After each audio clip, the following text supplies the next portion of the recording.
ओम शांति। 19 जुलाई 2025 आज की साकार मुरली रंगीन बड़े बड़े अक्षरों में पढ़ें, सुने और मंथन करें। हम प्रतिदिन प्रातः 4 बजे, 6 बजे, शाम को 4 बजे, 8 बजे 4 बार मुरली ज्ञान का मंथन करते हैं। आप अपनी सुविधा के अनुसार जब भी जुड़ना चाहें जुड़ सकते हैं। इसी वीडियो के डिस्क्रिप्शन बॉक्स में 2 लिंक दिए हुए, एक गूगल मीट का, दूसरा यूट्यूब लाइव। दोनों लिंक चारों समय रोजाना के लिए एक ही रहते हैं। फिर भी आपको जुड़ने में कठिनाई हो रही है तो आप इसी वीडियो में जो सामने देख रहे हैं चलती हुई लाइन में व्हाट्सएप नंबर दिखाई दे रहा है, उस पर मैसेज करके आप लिंक दोबारा मंगा सकते हैं, प्रश्न पूछ सकते हैं। आपके पास कोई सुविधा है, कोई सुझाव है जो हम सब के हित में हो सकती है, वो भी आप भेज सकते हैं। ओम शांति। आज की मुरली का सार, मीठा मीठा बाबा कहते मीठे बच्चे सदैव खुशी में रहो कि हमें कौन पढ़ाता है, तो ये भी मन मना भाव। ये भी क्या है? मन मना भाव। तुम्हें खुशी है कि कल हम पत्थर बुद्धि थे, आज हम पारस बुद्धि बने। कल हम क्या थे? पत्थर बुद्धि थे, आज हम पारस बुद्धि। खुशी कब मिलती है हमें? खुशी कब मिलती है हमें?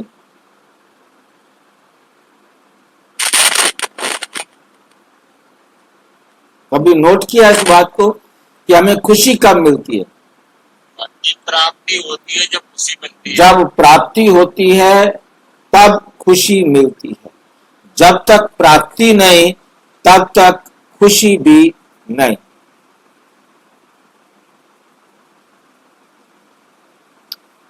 अब कौन सी प्राप्ति हमारे जीवन में कितनी महत्वपूर्ण है, उतनी खुशी मिलती है। जब हम उसके महत्व को, उसकी वैल्यू को समझते हैं तो खुशी मिलती है। यदि हम उसकी वैल्यू को नहीं समझते तो हमें उसकी खुशी भी नहीं मिलती। खुशी होती है, खुशी उस बात को जितनी वैल्यू दी जाती है उतनी होती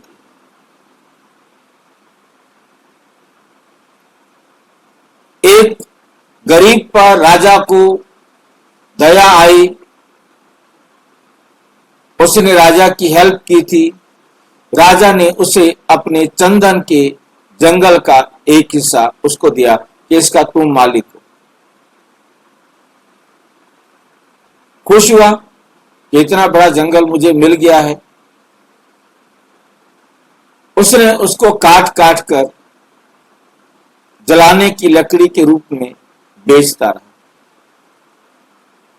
लकड़ियां काटना, जलाना और कुछ बेच के आ जाना ताकि उसका गुजारा चलता रहे। अब खरीदने वाले तो जंगल की लकड़ी समझते थे ना, बेशक वो पहचानते थे, परंतु उसकी मूर्खतावश वो केवल उसे जलाने के लिए ही सस्ते में ले लेते थे और वैल्यू वो अपनी समझते थे। तो उसको कितनी खुशी मिली। खुश था वो कि मुझे जंगल मिला, परंतु उसे ये पता होता कि ये चंदन की लकड़ी है और ये चंदन कितना खुशी दे सकता है, उसने सारा जीवन या जब तक वो जंगल रहा काट काट करके बेचता रहा और खाता रहा।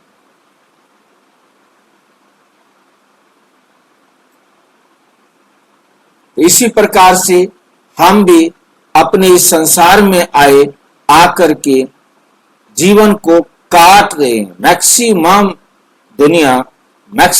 दुनिया अपने समय को पास कर रही है।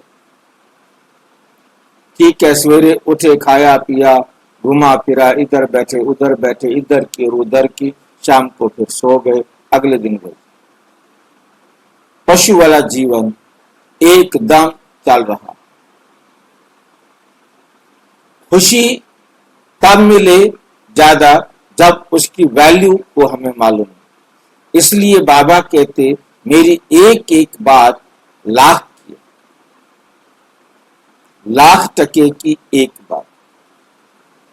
हम इस एक एक बात को इतना महत्व देकर के सुने, इतना महत्व देकर के समझे, इतना महत्व देकर के उसे अपने जीवन में धारण करने के लिए तैयार, तब हमें उसकी बहुत बहुत खुशी हो सकती। हम अपनी खुशी को बढ़ा सकते वैल्यू देकर।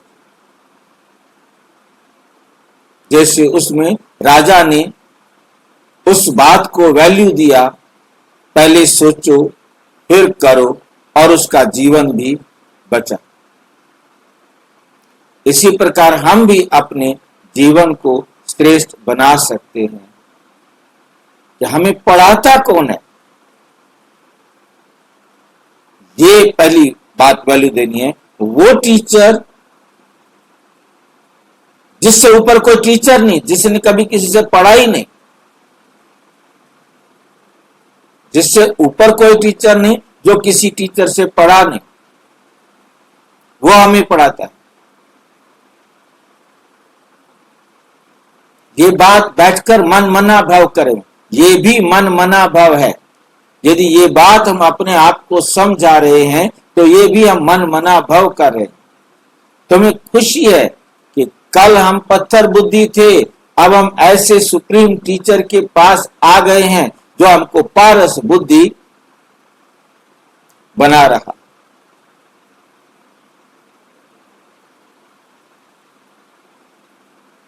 ये बात अपनी बुद्धि को स्वीकार करा रहे हैं तो ये भी मन मना भाव है। कितना अच्छी तरह से कराते हैं, ये हमारा मन मना भाव का मतलब करने का तरीका है, और जितनी अच्छी तरह कराएंगे उतना अच्छा फल मिलेगा। प्रश्न, तकदीर खुलने का आधार क्या है? तकदीर हमारी खुलती किस आधार पर है, कैसे खुल जाती है? क्यों हमें भगवान ने पढ़ाना शुरू कर दिया? इतनी बड़ी दुनिया में से क्यों हमें चुना? क्यों हमारी तकदीर खुली कि हम भगवान से पढ़ने के लिए तैयार हो गए? क्योंकि भगवान से पढ़ने का जिसको मौका मिला उसी को तो तकदीर जागी है ना, उसी की तकदीर खुली है ना। ऐसा क्या हुआ कि हम भगवान के पास पढ़ने के लिए बैठ गए? निश्चय के आधार पर भाई जी। क्या निश्चय हुआ है आपको? निश्चय हो गए, यही भगवान है, यही भगवान है भाई जी। ये तो भगवान अब यहाँ आने के बाद हुआ ना। आप आए क्यों यहाँ पर? और सारी दुनिया क्यों नहीं आ रही? आप आ गए हो, बाकी क्यों नहीं आ रहे? निश्चित तो बाद में होगा जब वो आएंगे। हाँ जी, हमारा ड्रामा में पार्ट भी आए हम और भक्ति का देखिए, हम जास्ती भक्ति के हाँ उत्तर, क्योंकि हमने भक्ति की। उत्तर है यहाँ पर निश्चय। अगर तकदीर खुलने में देरी होगी तो लंगड़ाते रहेंगे। ठीक है, सारे जा रहे हैं, हम भी जा रहे हैं, सारे सुधर जाएंगे, हम भी सुधर जाएंगे, कभी कभी बीच में क्लास मिस भी कर लेते हैं, कोई बात नहीं, बातें तो वही होती है, हमें याद रहता है। क्या करें, परिवार में समाज में रहना पड़ता है। निश्चय बुद्धि अच्छी रीति पढ़कर डेवलप करते रहे। कोई भी बात में संशय है तो पीछे रह जाए। क्या निश्चय हो कि भगवान ही हमें आकर पड़ा रहे।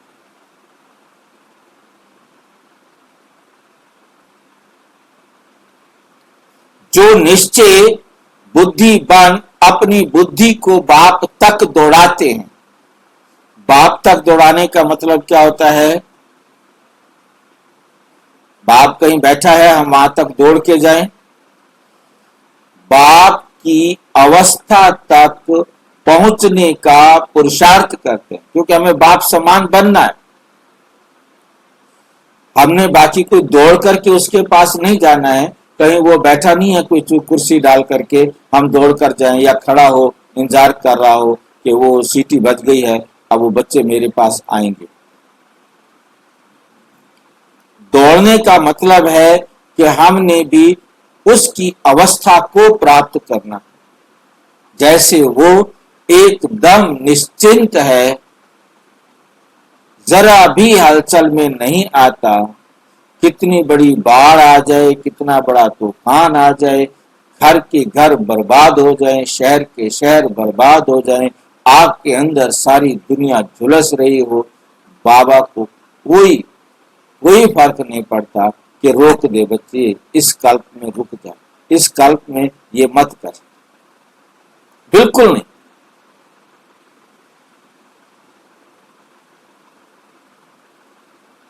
हमने उस हाइट तक पहुंचना है, उस अवस्था तक अपने आप को बनाना। कुछ भी हो जाए, कुछ भी हो जाए, हमने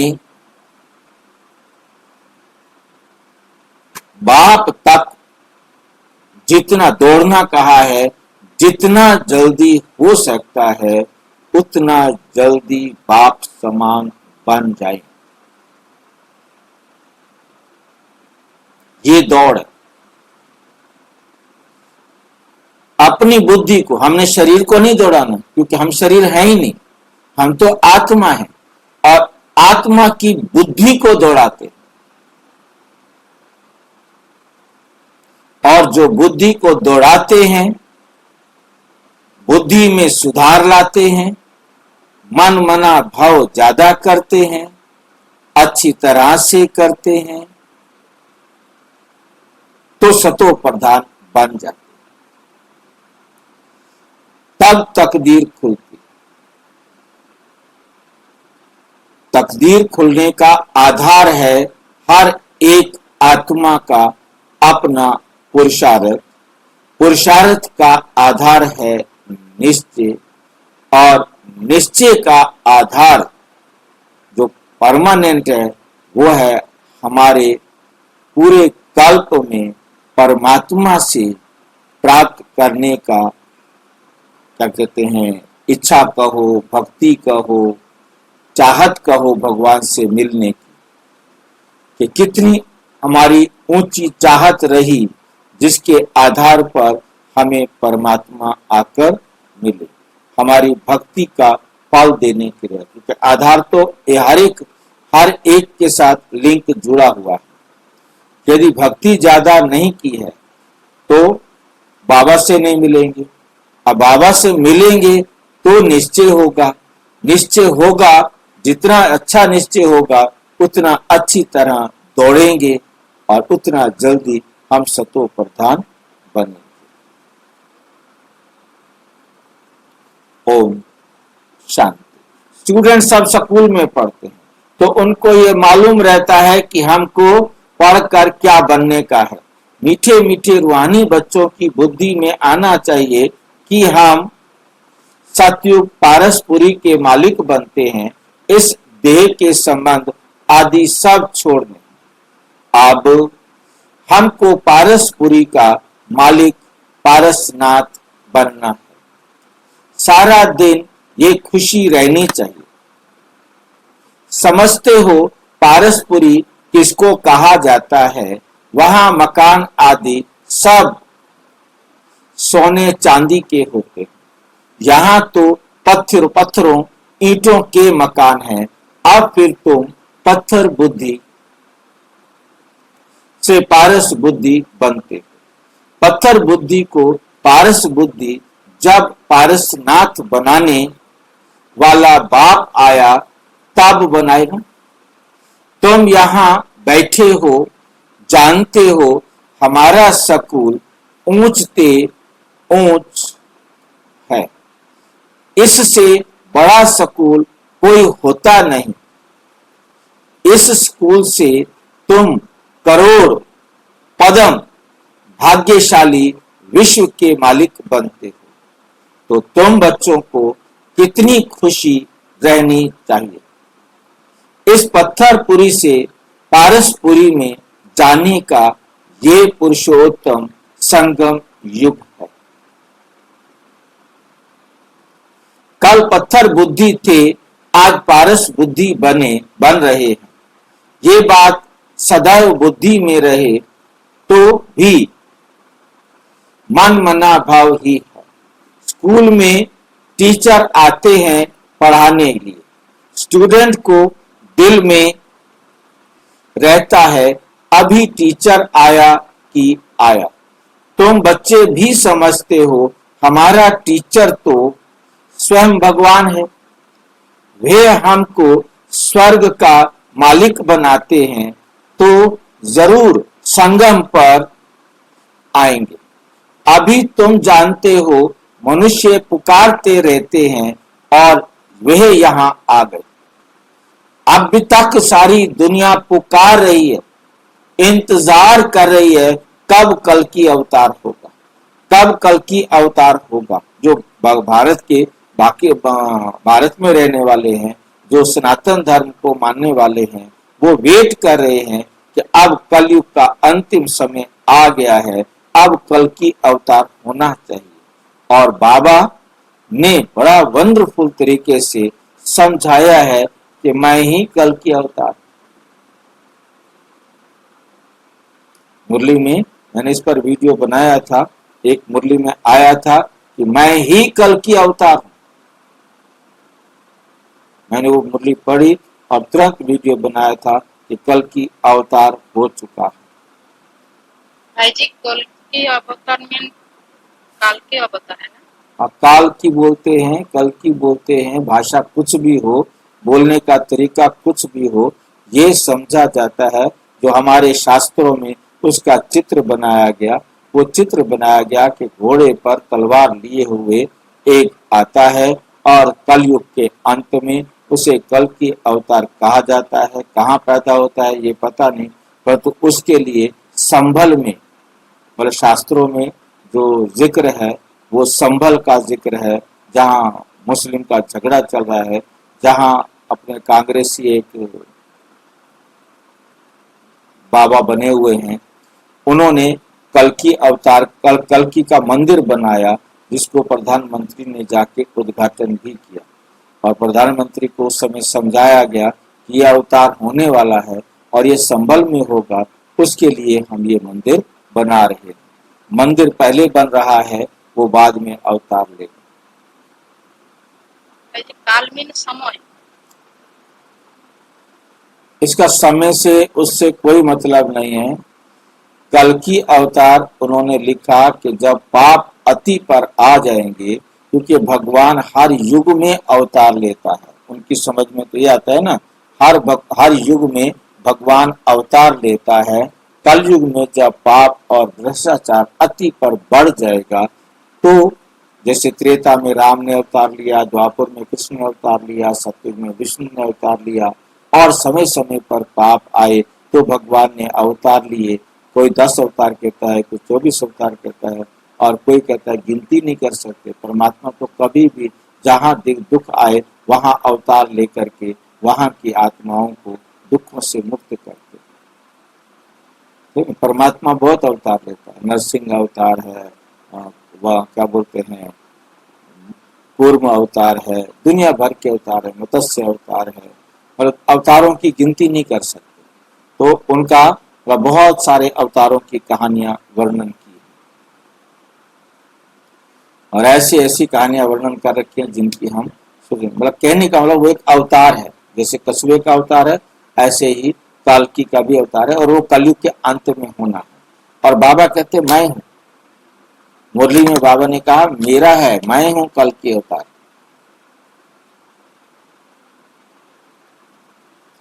मैं आया हूं इस समय आकर सारे संसार को नरक से स्वर्ग बनाने के लिए, तारने के लिए।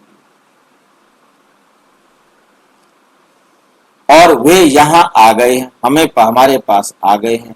कल्प पहले भी ऐसे हुआ था, तब तो लिखा हुआ है विनाश काले विपरीत बुद्धि।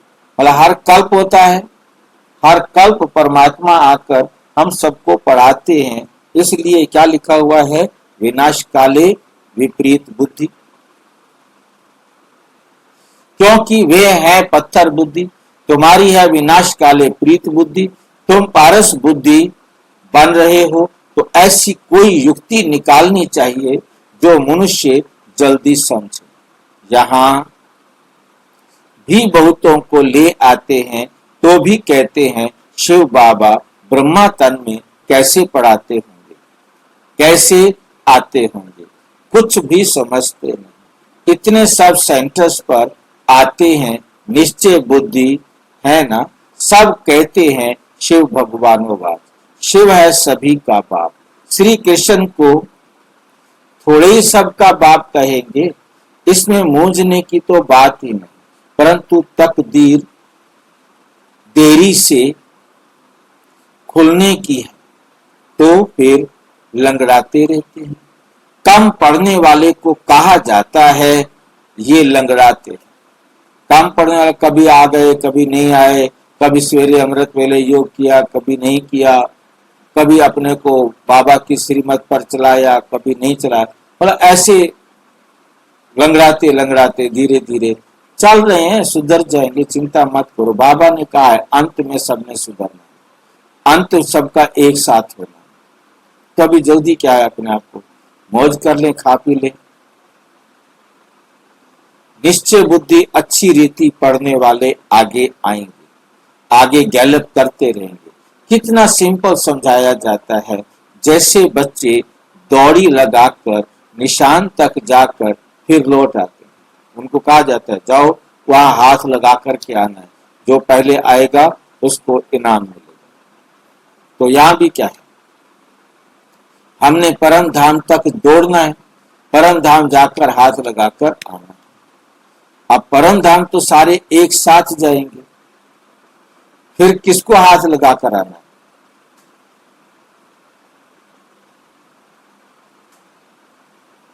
भाई जी बाप समान बनना है। हाँ, दौड़ना है हमने बाप समान तक, बाप की हाईएस्ट अवस्था तक।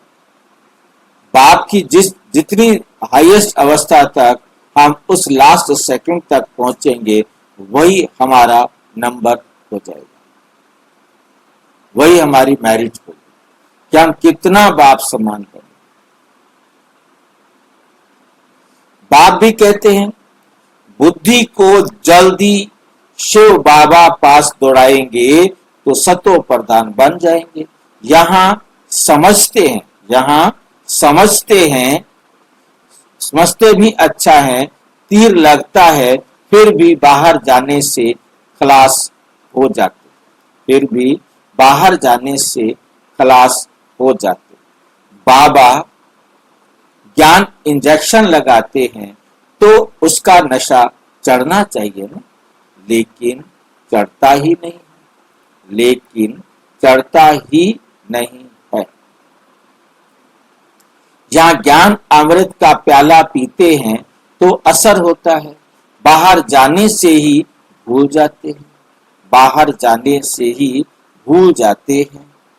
बच्चे जानते हैं ज्ञान सागर पतित पावन सदगति दाता लिबरेटर एक ही बाप है, वही हर बात का वर्षा देते हैं। कहते हैं बच्चे तुम भी पूरे सागर बनो, कहते हैं बच्चे तुम भी पूरे सागर बनो। जितना मेरे में ज्ञान है उतना तुम भी धारण करो। जितना मेरे में ज्ञान है उतना तुम भी धारण करो। शिव बाबा को देह का नशा नहीं है। बाप कहते हैं बच्चे हम तो सदैव शांत रहते। बच्चे हम तो सदैव शांत रहते हैं। तुमको भी जब देह नहीं थी तो नशा नहीं था। शिव बाबा थोड़े ही कहते हैं ये हमारी चीज है, ये तन लोन लिया है। लोन ली हुई चीज अपनी थोड़े ही हुई। हमने इनमें प्रवेश किया है थोड़े टाइम के लिए सर्विस करने अर्थ। अभी तुम बच्चों को वापस घर चलना है, दौड़ी लगानी है भगवान से मिलने के लिए। इतने यज्ञ तप आदि करते रहते हैं, समझते थोड़ा ही हैं वे मिलेगा कैसे, ये तो किसी को पता नहीं। बेचारे परमात्मा से मिलने के लिए हम भी उनके अंदर थे। मंदिर में जाओ, जप करो, तप करो, पूजा करो, पाठ करो। कितने जन्मों में हमने पता नहीं क्या क्या किया होगा, अब याद तो है नहीं ना हमें। समझते हैं कोई ना कोई रूप में भगवान आ जाएगा। बाप समझाते तो बहुत सहज है। प्रदर्शनी में भी तुम समझाओ। सतयुग त्रेता की आयु भी लिखी हुई है, उसमें 2500 वर्ष तक बिल्कुल एक्यूरेट है। सूर्यवंशी के बाद फिर चंद्रवंशी। दिखाओ रावण का राज्य शुरू हुआ और भारत पतित होने लगा। अब हमें कह रहे हैं बताओ उनको रावण का राज्य शुरू हुआ। रावण का राज्य त्रेता में शुरू हुआ, भारत पतित होने लगा। द्वापर कलयुग में रावण राज्य हुआ। तिथि तारीख लगी हुई है, बीच में रखो संगम युग। बीच में किसको रखो? संगम युग को। द्वापर से त्रेता से द्वापर होता है, उस संगम को नहीं, इस संगम को रखो। रथी भी जरूर चाहिए ना, इस रथ में प्रवेश हो। बाप राजयोग सिखलाते हैं जिससे ये लक्ष्मी नारायण बनते हैं, जिससे ये लक्ष्मी नारायण बनते हैं। किसको भी समझाना तो बहुत सहज है। लक्ष्मी नारायण की डिनाइस्टी कितना समय चलती है और सब घराने हैं हद के। ये है बेहद का। इस बेहद की हिस्ट्री ज्योग्राफी को जानना चाहिए ना। अभी है संगम युग, फिर दैवी राज्य स्थापन हो रहा है। फिर दैवी राज्य स्थापन हो रहा है। इस पत्थर पुरानी दुनिया का विनाश होना है। विनाश ना हो तो नई दुनिया कैसे बनेगी। अब कहते हैं न्यू दिल्ली। अभी तुम बच्चे जानते हो न्यू दिल्ली कब होगी। दुनिया में नई दिल्ली होती है, गाते भी हैं जमुना के कंठे पर। महल होते जब इन लक्ष्मी नारायण का राज्य है, तब कहेंगे न्यू दिल्ली, पारसपुरी। नया राज्य तो सतयुग में लक्ष्मी नारायण का ही होता है। मनुष्य तो ये भी भूल गए हैं कि ड्रामा कैसे शुरू हुआ, कौन मुख्य एक्टर्स हैं, वे जानना चाहिए ना। एक्टर्स तो बहुत हैं, इसलिए मुख्य एक्टर्स को तुम जानते हो। मुख्य एक्टर्स को तुम जानते हो। तुम भी मुख्य एक्टर्स बन रहे हो। सबसे मुख्य पार्ट तुम बजा रहे हो। तुम रूहानी सोशल वर्कर्स हो। तुम कौन हो? रूहानी सोशल वर्कर्स हो। बाकी सब सोशल वर्कर्स हैं जिस्मानी। अब दुनिया में जितने भी सोशल वर्कर अपने को कहलाते हैं वो सब जिस्मानी सोशल वर्कर हैं। वो जिस्मानी सुविधाएं, जिस्मानी सुख, जिस्मानी साधन जुटाने में सहयोग करते हैं। वो यदि पढ़ाई करते हैं, गरीबों को स्लम एरिया में जा करके गरीब बच्चों को पढ़ाते हैं, गरीब कन्याओं को पढ़ाते हैं, जो भी सुविधाएं देते हैं, वो सब क्या करते हैं? जिस्मानी। युद्ध में मरने वालों को बचाते हैं, उनकी देखभाल करते हैं, उनके लिए हॉस्पिटल की सुविधाएं जुटाते हैं, मतलब जो भी करते हैं वो सब क्या करते हैं? जिस्मानी सोशल वर्कर्स, जिस्मानी सेवाएं करते हैं। और तुम रूहों को समझाते हो। पढ़ती रूह है, मनुष्य समझते हैं जिस्म पढ़ता है, ये किसी को भी पता नहीं। कितनी कमाल की बात है कि ये बात किसी को भी पता नहीं कि आत्मा इन ऑर्गन्स के द्वारा पढ़ती है। हम आत्मा बैरिस्टर आदि बनता, बाबा हमको पढ़ाते हैं, संस्कार भी आत्मा में रहते हैं, संस्कार ले जाएंगे, संस्कार ले जाएंगे। फिर आकर नई दुनिया में राज्य करेंगे, जैसे सतयुग में राजधानी चली थी, जैसे सतयुग में राजधानी चली थी, वैसे ही आकर हम फिर से राजधानी में राज्य करेंगे। वैसे ही शुरू हो जाएगी, इसमें कुछ पूछने की दरकार ही नहीं रहती। मुख्य बात है दे अभिमान में कभी नहीं आओ। अपने को आत्मा समझो, कोई भी विकर्म नहीं करो, याद में रहो, नहीं तो एक विकर्म का बोझ 100 गुना हो जाएगा।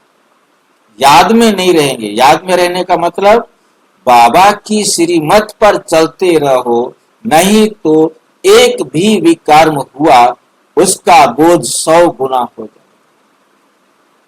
एक गलती करेंगे और 100 गुना सजा मिलेगी। एक गलती भी आपके ऊपर बोझ बन जाएगी, वो भी 100 गुना। जैसे कि आपने 100 गलतियां कर दी या एक गलती, परंतु 100 गुना हो गई ना, तो उसका वजन तो 100 गुना हो गया, जैसे कि 100 गलतियां। ये कब होता है? जब कोई शिव बाबा का बन जाए, उसके बाद वो एक गलती करे तो उसका 100 गुना सजा बन जाती। तो जो भी मिले उसको पहले समझा दो, मेरे भाई शिव बाबा का मत बनना। बाहर आप एक गलती करोगे तो एक सजा मिलेगी, और शिव बाबा के बनोगे तो एक की 100 सजा मिलेगी।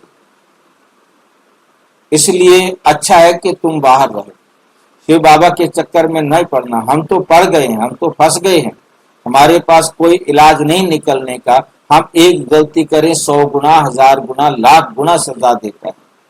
तो इससे अच्छा है कि हम तो फंस गए, अब तुम मत फंसो। ये सबको पहले समझा दो। भाई जी, हाँ जी, दुख 100 गुना मिलता है तो फल भी तो 100 गुना मिलता है भाई जी। भाई जी फल मिलता है वो ठीक है, हम करते हैं हमें मिलता है, परंतु ये कोई बात थोड़ा होती है, ये कोई नियम थोड़ा होता है कि गलती एक करें सजा 100 गुना मिले। वो तो 10 गलतियां होंगी तो लाख गुना हो गया, 1000 गुना हो गया। ये तो बहुत बड़ा खतरनाक काम है। ऐसा कम से कम जो हम तो फंस गए, कोई बात नहीं, बाकियों को तो हम अलर्ट कर सकते हैं कि भाई सोच समझ के देख लो, हम तो फंस गए हैं, आप फंसना हो तो देख लो, हमें मत कहना बाद में। हाँ जी, ड्रामा अनुसार सबको फंसना ही है। देखो हर एक फंसे, अपने उससे फंसे। हमें तो ना शिकायत करे ना कि तूने पहले मुझे बताया क्यों नहीं। हम अपना फर्ज तो पूरा करें, हम उसको बनेगी भाई जी, आप सब ऐसा सोचोगे तो। हाँ जी, सजा कैसे बनाओगे? थोड़ा सा तेज बोलो ताकि सबको समझ में आए, मेरे को भी समझ में आए। भाई जी फिर प्रजा कैसे बनेगी, सबको ऐसे ही बता देंगे। देखिए, दुनिया के अंदर लूटने के लिए आजकल बहुत सारी कंपनियां इसी प्रकार का काम करती हैं कि अपने जो रिश्तेदार हैं, मित्र संबंधी हैं, उनसे पैसे हमारे पास दो, हमारा सामान उनको दो, और फिर वो लूटते रहते हैं।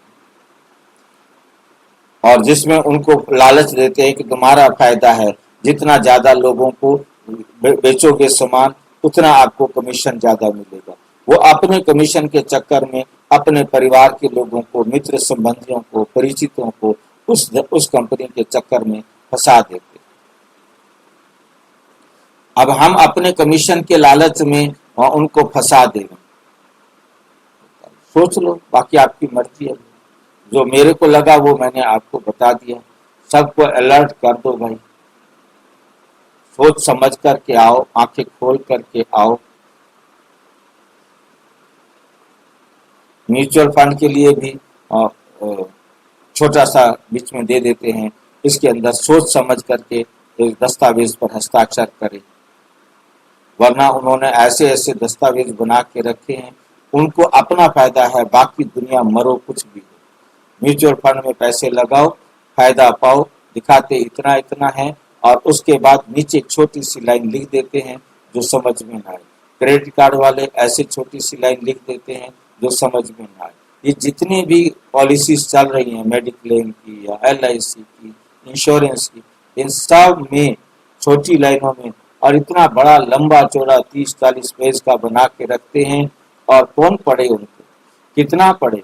उस समय उसको ये लगता है यार ये ले साइन कर दे, ये ले, बस साइन करवा लेते। उसके बाद वो शेयर फायदा उन्हीं को है, हमें ही घाटा है हर प्रकार से, चाहे कुछ भी हो, चाहे मेडिक्लेम हो, चाहे इंश्योरेंस हो, चाहे जो भी हो, उनका फायदा हमें वो थोड़ा फायदा दे देते हैं, परंतु मैक्सिमम फायदा उन्हीं को ही, उनको कोई नुकसान नहीं होने वाला। तो इसी प्रकार से हमें सोच समझकर अच्छी तरह समझा कर देना चाहिए। हार्ड गुड एकदम टूट जाते हैं, उसमें भी मुख्य विकार है काम। जो सबसे ज्यादा काम विकार में जाने वालों के हड्डियां कीर्तन करना शुरू कर देती, कर कर कर कर हड्डियों में दर्द, हड्डियों में ताकत नहीं रहती, क्योंकि विकार में एकदम शक्तिहीन हो जाते हैं। और जो हमारी हड्डियों को वज्र बनाता है, वीर्य, वही खत्म हो जाता है, तो हड्डियां एकदम कच्ची हो जाती। कई कहते हैं बच्चे तंग करते हैं फिर मारना पड़ता है। अब ये कोई पूछने का नहीं रहता, ये तो छोटा पाई पैसे का पाप कहेंगे। तुम्हारे सिर पर तो जन्म जन्मांतरों के पाप हैं। ये तो छोटा पाप है कि आपने बच्चे को थप्पड़ मार दिया, डंडा मार दिया, वो तंग कर रहे थे। परंतु बस पावन होने के लिए तो बहुत सहज उपाय बताते हैं। तुम एक बाप की याद से पावन बन जाओ, सिर्फ एक बाबा का कहना मानोगे तो पावन बनो। भगवानोवाच, बच्चों प्रति तुम आत्माओं से बात करता हूं, और कोई मनुष्य ऐसे समझ ना सके। वे तो अपने को शरीर समझते हैं। वे तो अपने को क्या समझते हैं? शरीर समझते हैं। बाप कहते हैं मैं आत्माओं को समझाता हूं, गाया भी जाता है, गाया भी जाता है। आत्माओं और परमात्मा का मेला लगता है, इसमें कोई आवाज आदि नहीं, इसमें कोई आवाज आदि नहीं करनी है। ये तो पढ़ाई है। दूर से आते हैं बाबा के पास, निश्चय बुद्धि जो होंगे उनको जोर से कशिश होगी। आगे चलकर अभी इतनी कशिश कोई की होती नहीं, क्योंकि याद नहीं करते हैं। मुसाफरी से जब लौटते हैं, घर के नजदीक आते हैं तो मकान याद आएगा, बच्चे याद आएंगे, घर पहुंचते ही खुशी में आकर मिलेंगे, खुशी बढ़ती जाएगी। पहले पहले स्त्री याद आएगी, फिर बाल बच्चे याद आएंगे, और तुमको याद आएगा कि हम घर जाते हैं, वहां बाप और बच्चे ही होते हैं। डबल खुशी होती है, शांति धाम घर जाएंगे, फिर आएंगे। मतलब खुशी देखो, हमें हमें क्या खुशी हो रही है भाई परम धाम जाने की? हमें परम धाम जाने की खुशी है या बाप समान बनने की खुशी? परम धाम तो हमारे लिए विश्राम करने की जगह है। बस वहां हम जाएंगे, कुछ समय के लिए अपने पाठ के अनुसार रुकना होगा, बस, और कोई परम धाम में नहीं। वैसे घर में भी जाके हम क्या करते हैं? खाना खाया और सो गए, फिर सवेरे उठे चले आए अपनी नौकरी पर। बस ये घर है। घर में जितनी देर रहते हैं उतनी देर पता भी नहीं होता कि हम घर में हैं। जैसे मैं अभी देख रहा हूं कि मैं रात को 10 बजे घर में घुसा, बेड पर सो गया, 3 बजे उठा और यहाँ आ गया। जितनी देर मैं सोया, मेरे लिए चाहे मैं यहाँ सो तो चाहे मैं कहीं और सो, चाहे मैं सड़क पर सो, सोना है। घर तो सिर्फ सोना है, वहां तो कुछ करना ही नहीं है। रात को जाओ, सो जाओ और सवेरे टाइम पर उठो, यहाँ आ जाओ। हो गया जी, कहाँ आ गए? परम धाम का। अपने को आत्मा समझ बाप और वर्षे को याद करो। बाबा तुम बच्चों को गुल गुल बनाकर नैनों पर बिठाकर साथ ले जाते हैं, जरा भी तकलीफ नहीं। जैसे मच्छरों का झुंड जाता है ना, तुम आत्माएं भी ऐसे जाएंगी बाप के साथ पावन बनने के लिए। तुम बाप को याद करते हो, घर को नहीं। बाबा की नजर पहले पहले गरीब बच्चों पर जाती है। बाबा गरीब निवाज है ना, तुम भी गांव में सर्विस करने जाते हो। बाप कहते हैं मैं भी तुम्हारे गांव को आकर पारसपुरी बनाता हूं। अभी तो ये नर्क पुरानी दुनिया है, इनको जरूर तोड़ना पड़े। नई दुनिया में नई दिल्ली वे सतयुग में ही होगी, वहां राज्य भी तुम्हारा होगा। तुमको नशा चढ़ता है, हम फिर से अपनी राजधानी स्थापन करते हैं।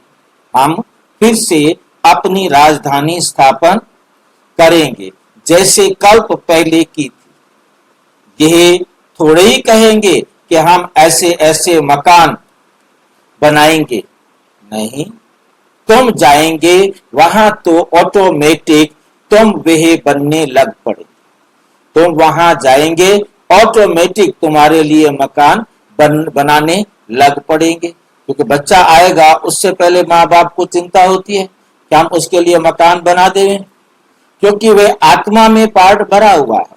यहाँ पार्ट है सिर्फ पढ़ने का, वहां पार्ट है तुम्हारी बुद्धि में आप ही आएगा कि ऐसे ऐसे हम महल बनाए, ऐसे कल्प पहले बनाया था, वे बनाने लग पड़ेंगे। आत्मा में भी पहले से ही नूंद है, तुम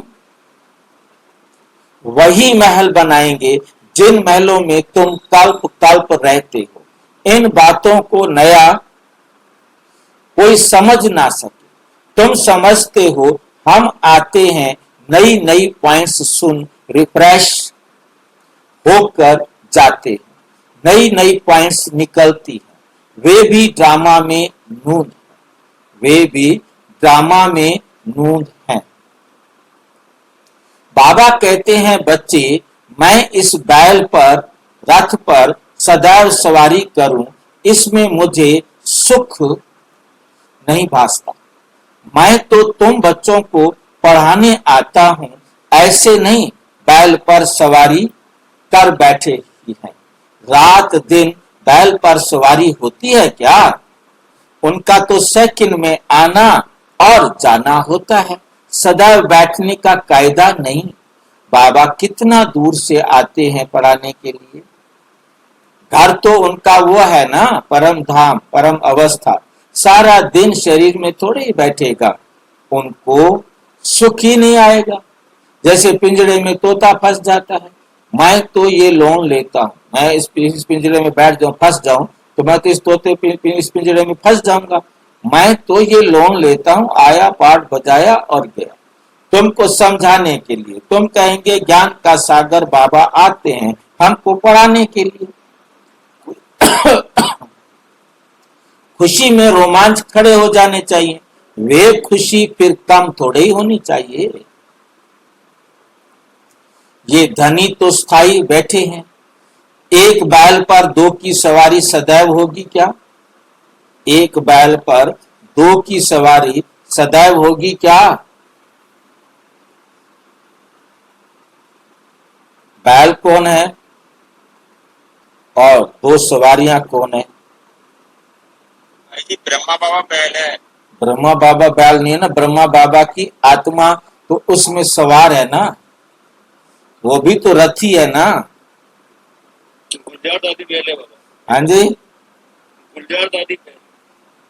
नहीं भाई नहीं, ये शरीर है बैल, आत्मा बैल थोड़ा होता बाबा है। का तन है बैल। हाँ, ब्रह्मा बाबा का तन है बैल जिस पर दो सवार है। तो सवारी तो भाई जी हाँ जी, बाबा की और ब्रह्मा बाबा की दो आत्मा सवारी। दो आत्माएं है ना, ब्रह्मा बाबा की आत्मा भी और शिव बाबा की आत्मा भी। गुलजार दादी हुई ना। बाकी उस शरीर का जो मालिक है वो ब्रह्मा है, वो शरीर शिव बाबा का नहीं है। जो मालिक है उसका भी तो कहेंगे ना कि भी मेरा घर मेरा है तो मैं उसका मालिक हूं ना, तो उसमें किराएदार शिव बाबा आ गया, तो एक मालिक भी रहता है तो एक किराएदार भी रहता है। पर तो बैल किसको कहा जाएगा, घर किसको कहा जाएगा? शरीर को रथ कहा जाएगा, शरीर है रथ, आत्मा है रथी, तो ब्रह्मा का रथ है, तो ब्रह्मा उस रथ का मालिक है क्योंकि उसने उस रथ को बनाया है, इसलिए बैल कहा जाता है रथ को। और जब बैल पर दो सवार करेंगे तो दो सवारी करेंगे, रहने वाले तो दो हो गए ना, एक मालिक भी और एक किराएदार भी।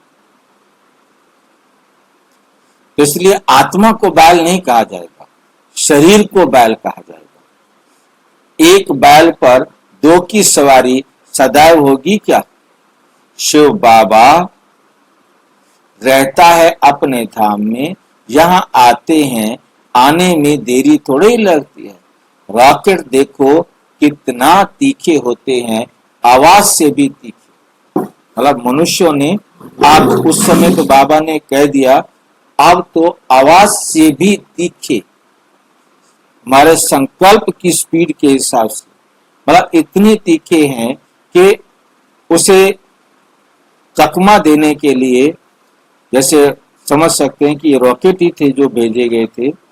अब उसके लिए सुपरसोनिक रॉकेट और ये रॉकेट जो पाकिस्तान में भेजे गए, उनको पहले बुद्धू बनाया, मतलब ऐसे नकली जो है ना, बिना मनुष्य के जो है ना जहाज भेजे, और उनको लगा अच्छा अटैक कर दिया, तो उन्होंने अपने डिफेंस सिस्टम से उनके अंदर वो बिजी हो गए और टाइम की इतनी एक्यूरेसी रखी क्योंकि वो नीचे हैं,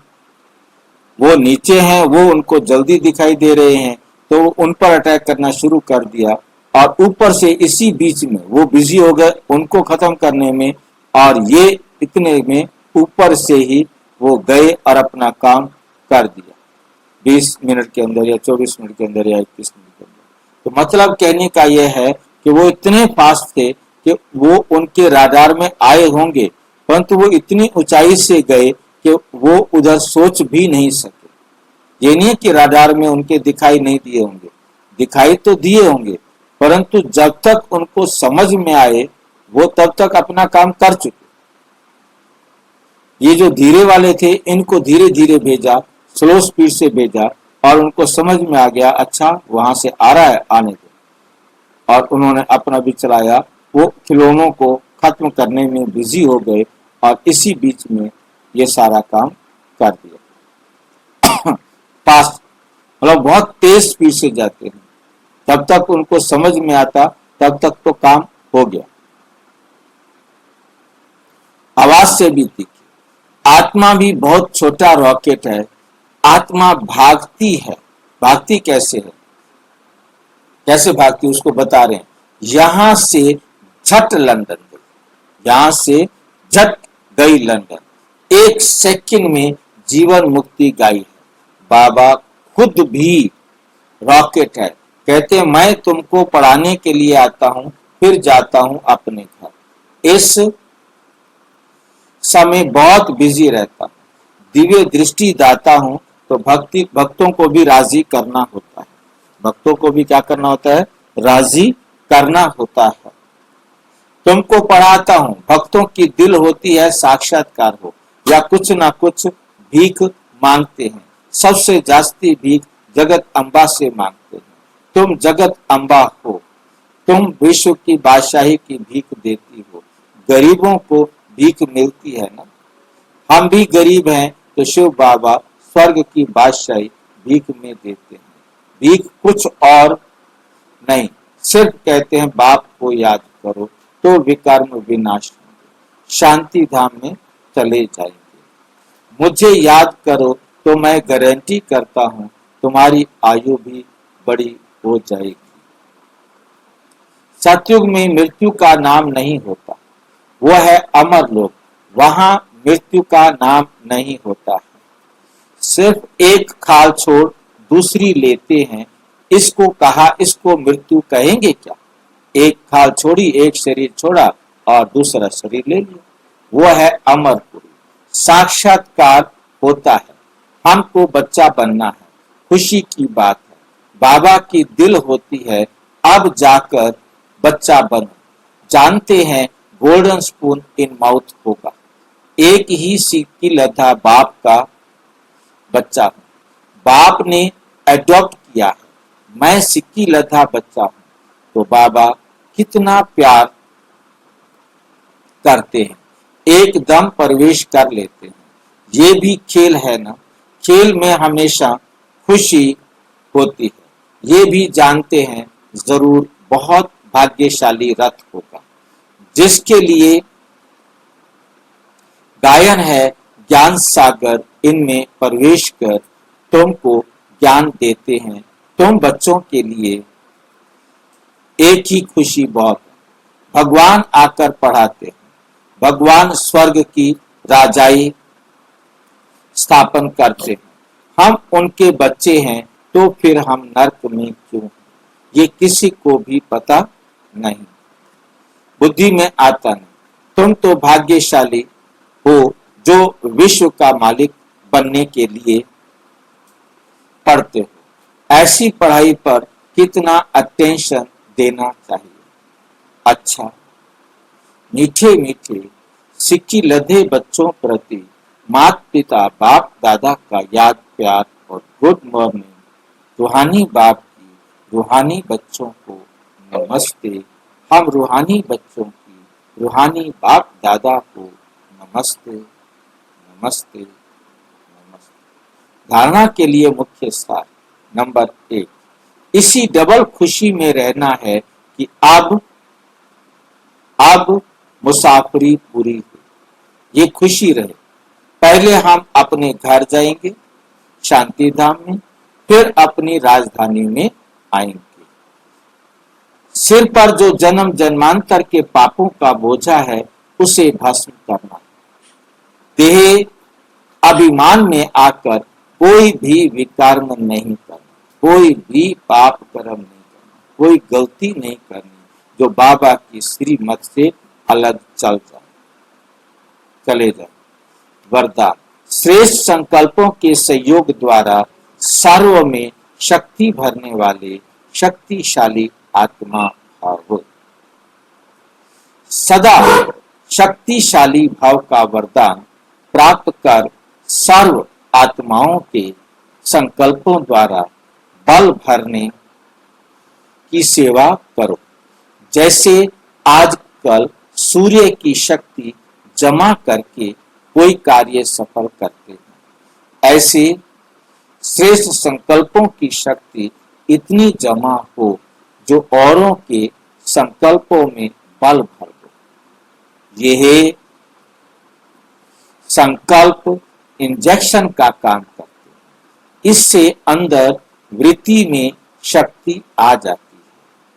तो अब श्रेष्ठ भावना व श्रेष्ठ संकल्प से परिवर्तन करना, इस सेवा की आवश्यकता है। स्लोगन, मास्टर दुख हरता बन दुख को भी रूहानी सुख में परिवर्तन करना, यही आपका श्रेष्ठ कर्तव्य है। यही आपका श्रेष्ठ कर्तव्य है। अव्यक्त इशारे, संकल्पों की शक्ति जमा कर श्रेष्ठ सेवा के निमित्त बनो। कोई कोई बच्चे कभी कभी बड़ा खेल दिखाते हैं। व्यर्थ संकल्प इतना फोर्स से आते जो कंट्रोल नहीं कर पाते।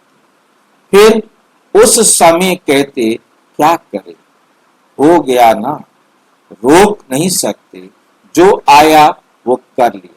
लेकिन व्यर्थ के लिए कंट्रोलिंग पावर चाहिए। जैसे एक समर्थ संकल्प का फल पदम गुना मिलता है, ऐसे ही एक व्यर्थ संकल्प का हिसाब किताब उदास होना, दिल शिकस्त होना व खुशी गायब होना, ये भी एक का बहुत गुणों का बहुत गुणा के हिसाब से अनुभव होता है। अच्छा, भाई जी, हाँ जी, अगर संकल्प आए तो उस टाइम क्या करना चाहिए? बिंदी फुल स्टॉप, रुक जाओ, तुम्हारी जरूरत नहीं है। मेरे पास बाबा ने इतने सारे विचार दे रखे हैं, इतने सारे काम दे रखे हैं, वही पूरे नहीं हो रहे, तू कहां से आ गया? कहां से आ गया भाई? बाबा ने इतने काम दे रखे, उनको पूरा कर नहीं पा रहा और तुम बीच में आकर के मेरा दिमाग खराब कर रहे हो। रुको, गुस्सा करो उसके ऊपर, चलो जा, भाग जाए यहाँ से। कोई व्यक्ति आ जाए तंग करने के लिए, उसको भगाना ही पड़ेगा ना। हमारे काम का टाइम है और तू बीच में आकर के हमारा टाइम खराब कर रहा है, बर्बाद कर रहा है हमारे। बाबा कहते उसके लिए गुस्सा करो, अपने आप को डांट लगाओ, फटकार लगाओ। बाबा तरीके तो सारे बताता है, हम याद नहीं रखते, बस सिर्फ गलती हमारी यही है। अच्छा, ओम शांति। और विस्तार से जानने के लिए विश्व में 140 देशों में किसी भी सेवा केंद्र पर संपर्क करें। और यदि कोई प्रश्न है तो 9213106986 पर केवल टेलीग्राम करें। 9650692270 पर केवल व्हाट्सएप करें, फोन नहीं। ओम